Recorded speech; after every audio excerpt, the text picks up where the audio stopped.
Animal Farm, Chapter 6. All that year, the animals worked like slaves, but they were happy in their work. They grudged no effort or sacrifice, well aware that everything that they did was for the benefit of themselves and those of their kind who would come after them, and not for a pack of idle, thieving human beings.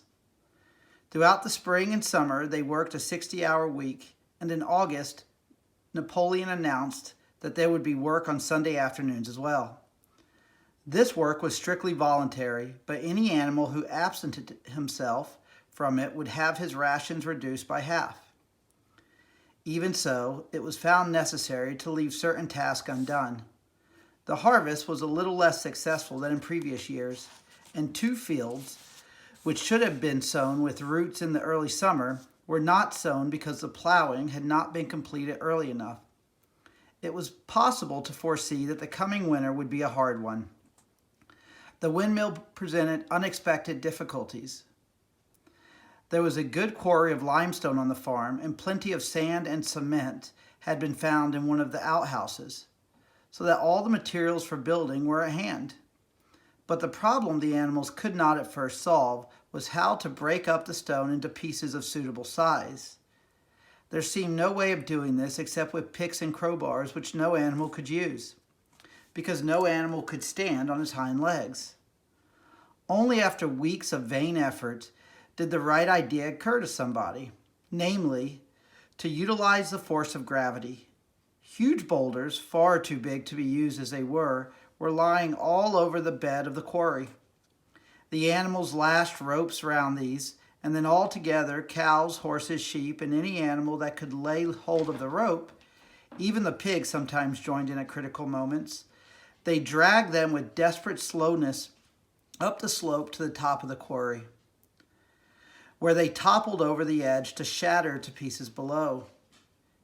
Transporting the stone when it was once broken was comparatively simple. The horses carried it off in cartloads. The sheep dragged single blocks. Even Muriel and Benjamin yoked themselves into an old governess cart and did their share. By late summer, a sufficient store of stone had accumulated, and then the building began, under the superintendence of the pigs. But it was a slow, laborious process. Frequently, it took a whole day of exhausting effort to drag a single boulder to the top of the quarry, and sometimes when it was pushed over the edge, it fell to break. Nothing could have been achieved without Boxer, whose strength seemed equal to that of all the rest of the animals put together. When the boulder began to slip and the animals cried out in despair at finding themselves dragged down the hill, it was always Boxer who strained himself against the rope and brought the boulder to a stop. To see him toiling up the slope inch by inch, his breath coming fast, the tips of his hooves clawing at the ground, and his great sides matted with sweat, filled everyone with admiration. Clover warned him sometimes to be careful and not overstrain himself, but Boxer would never listen to her. His 2 slogans, "I will work harder" and "Napoleon is always right," seemed to him a sufficient answer to all problems. He had made arrangements with the cockerel to call him 3/4 of an hour earlier in the mornings instead of half an hour, and in his spare moments, of which there were not many nowadays, he would go alone to the quarry, collect a load of broken stone, and drag it down to the site of the windmill unassisted. The animals were not badly off throughout that summer, in spite of the hardness of their work. If they had no more food than they had had in Jones's days, at least they did not have less. The advantage of only having to feed themselves and not having to support 5 extravagant human beings as well was so great that it would have taken a lot of failures to outweigh it. And in many ways, the animal method of doing things was more efficient and saved labor. Such jobs as weeding, for instance, could be done with a thoroughness impossible to human beings. And again, since no animal now stole, it was unnecessary to fence off pasture from arable land, which saved a lot of labor on the upkeep of hedges and gates. Nevertheless, as the summer wore on, various unforeseen shortages began to make themselves felt. There was need of paraffin oil, nails, string, dog biscuits, and iron for the horses' shoes, none of which could be produced on the farm. Later, there would also be need for seeds and artificial manures, besides various tools, and finally the machinery for the windmill. How these were to be procured, no one was able to imagine. One Sunday morning, when the animals assembled to receive their orders, Napoleon announced that he had decided upon a new policy.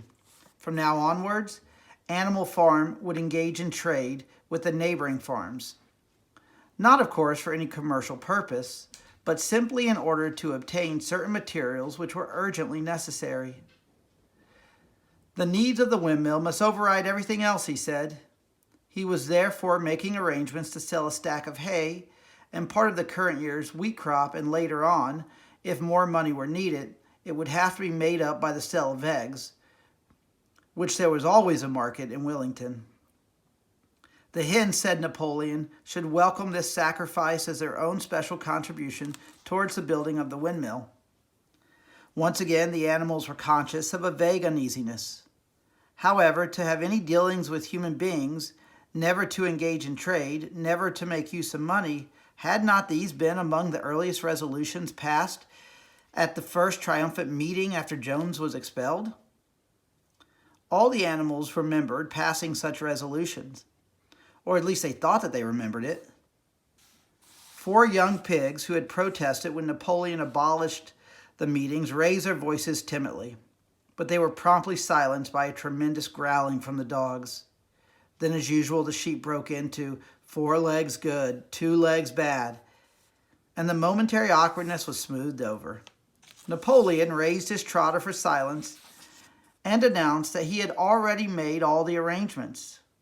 There would be no need for any of the animals to come in contact with human beings, which would clearly be most undesirable.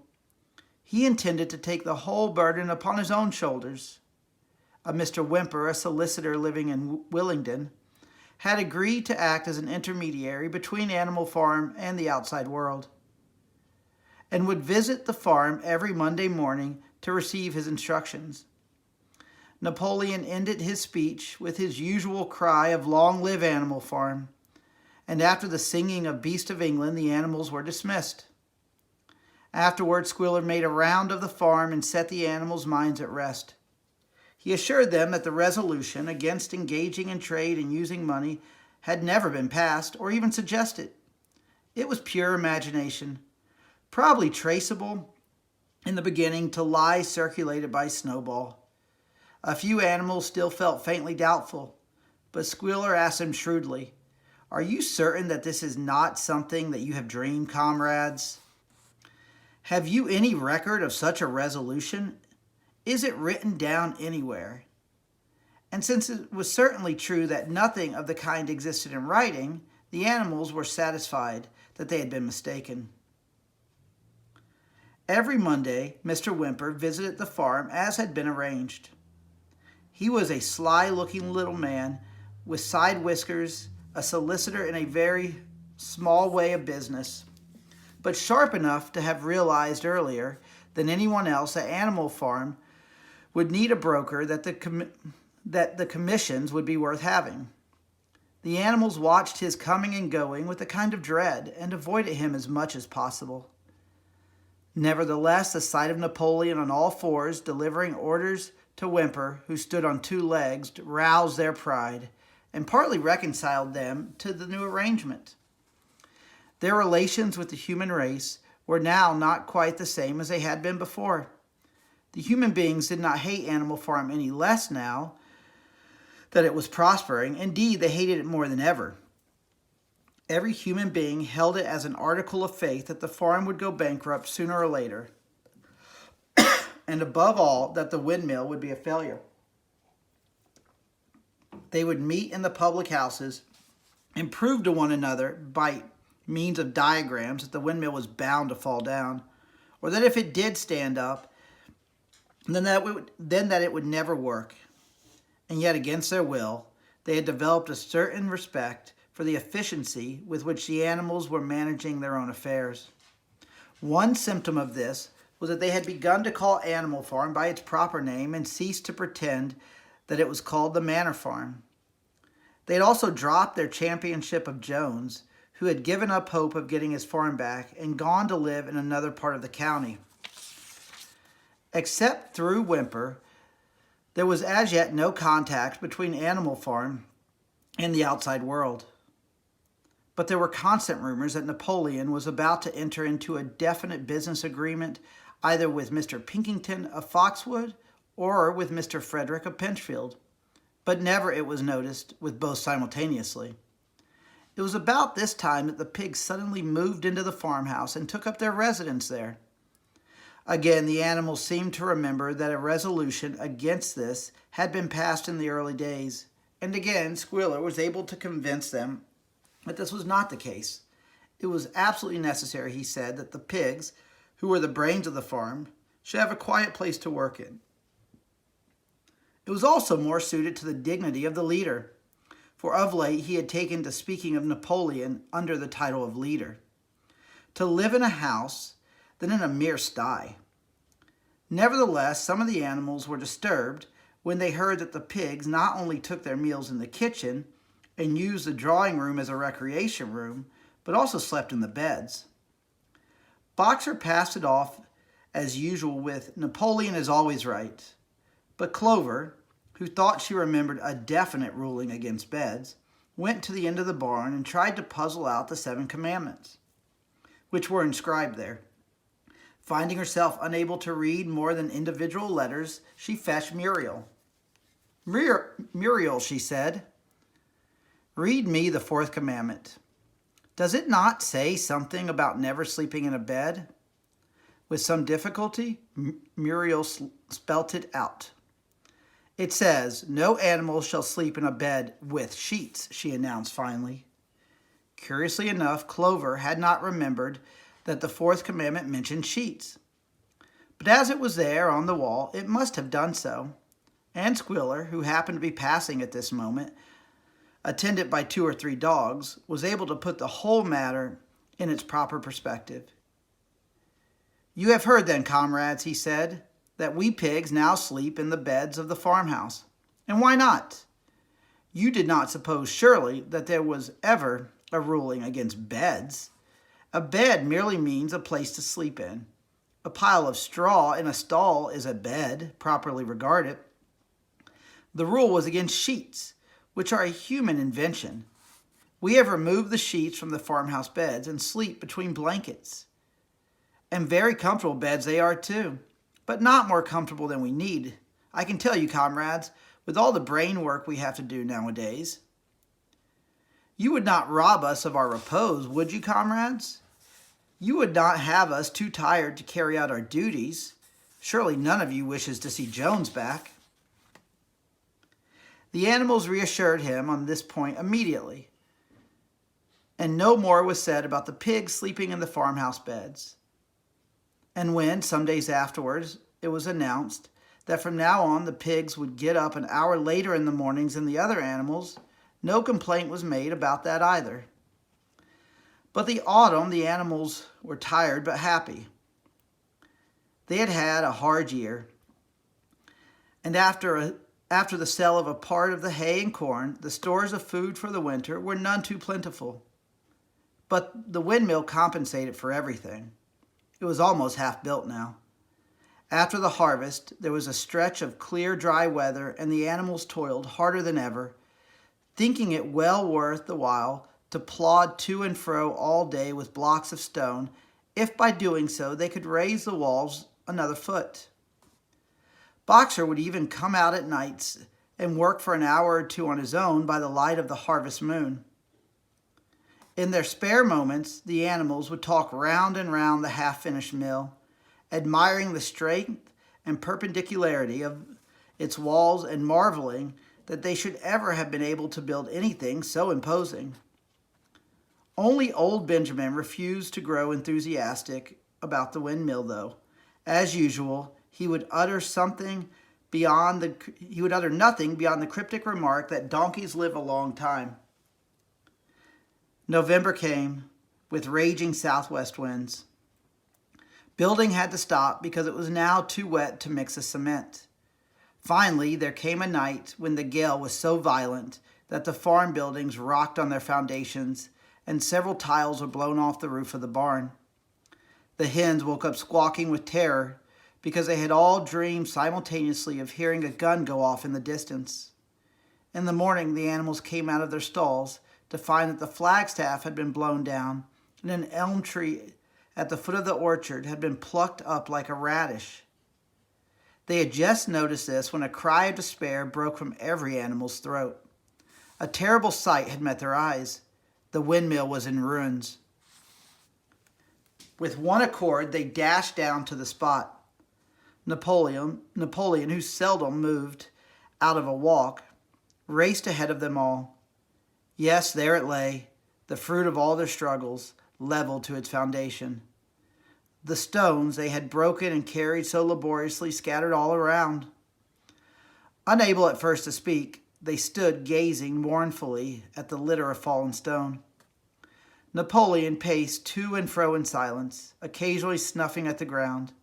His tail had grown rigid and twitched sharply from side to side, a sign in him of intense mental activity. Suddenly he halted, as though his mind were made up. "Comrades," he said quietly, "do you know who is responsible for this?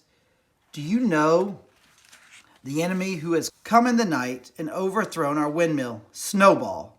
He suddenly roared in a voice of thunder. "Snowball has done this thing. In sheer malignity, thinking to set back our plans and avenge himself for his ignominious expulsion, this traitor has crept here under the cover of night and destroyed our work of nearly a year. Comrades, here and now I pronounce the death sentence upon Snowball, animal hero second class, and half a bushel of apples to any animal who brings him to justice, a full bushel to anyone who captures him alive." The animals were shocked beyond measure to learn that even Snowball could be guilty of such an action. There was a cry of indignation, and everyone began thinking out ways of catching Snowball if he should ever come back. Almost immediately, the footprints of a pig were discovered in the grass at a little distance from the knoll. They could only be traced for a few yards, but appeared to lead to a hole in the hedge. Napoleon snuffed deeply at them and pronounced them to be Snowball's. He gave it as his opinion that Snowball had probably come in from the direction of Foxwood Farm. "No more delays, comrades," cried Napoleon when the footprints had been examined. "There is work to be done. This very morning we begin rebuilding the windmill, and we will build all through the winter, rain or shine. We will teach this miserable traitor that he cannot undo our work so easily. Remember, comrades, there must be no alteration in our plans. They shall be carried out to the day. Forward, comrades. Long live the windmill. Long live Animal Farm."